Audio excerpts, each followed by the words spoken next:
IVF, using donor eggs, donor sperm or frozen embryos are all increasingly common ways to create a family. For decades, Victoria has not only led the country but led the world in its innovative and liberal approach to reproductive treatment. But now the state government is proposing some big changes to how reproductive technologies are regulated. There are 2 law changes proposed that have some families and medical experts concerned. So let's take a look at what these changes are. The first change concerns counselling. The government wants to remove the legislated requirement to offer donor-linking counselling for people wanting to meet their donor parent or child. Some families and experts say that counselling is particularly important in Victoria. Here's why. In 2016, a legislative change allowed all Victorians conceived by an egg or sperm donation to discover the identity of their donor, regardless of whether the donor had previously been told they would remain anonymous. It was a world-first amendment that opened up access to information for donor-conceived adults and children, regardless of when they were born.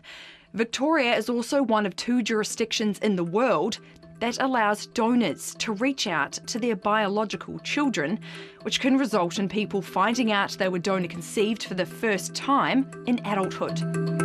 So the possibility that counselling will no longer be mandated has some experts worried. That can be an incredibly confronting experience that can make your identity feel like it's fractured. I'm really worried that we would be placing people at risk. We were completely blindsided by this decision, as were, I know, other key stakeholders. The government says counselling is no longer needed because using a donor is an increasingly normalised form of family formation. This whole idea that donor conception services are normalised and is a gross oversimplification of actually a much more complex area. So here's one of the reasons why counselling is so important. It was the first time we met her. 6 years ago, Charlie Gallier met his half-sister Amber for the first time, after his mother made an application to find out who his half-siblings were. But 2 years later, Amber died following a terminal illness.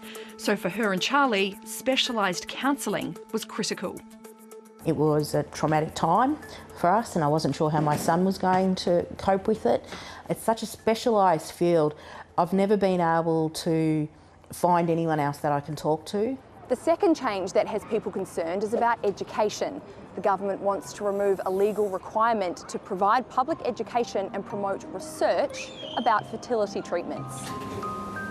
University of Melbourne researcher Sarah Lenson has looked at the information provided on IVF clinic websites. Her research has found they can make claims that are only supported by very low quality evidence or sometimes no evidence at all.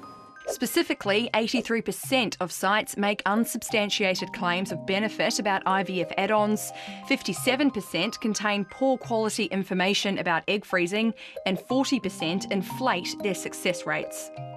All these reforms are based on recommendations made in an independent review 5 years ago, but there was no recommendation to remove counselling or public education.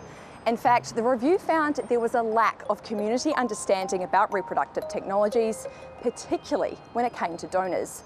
For now, stakeholders are just asking the government to make submissions public for the sake of transparency.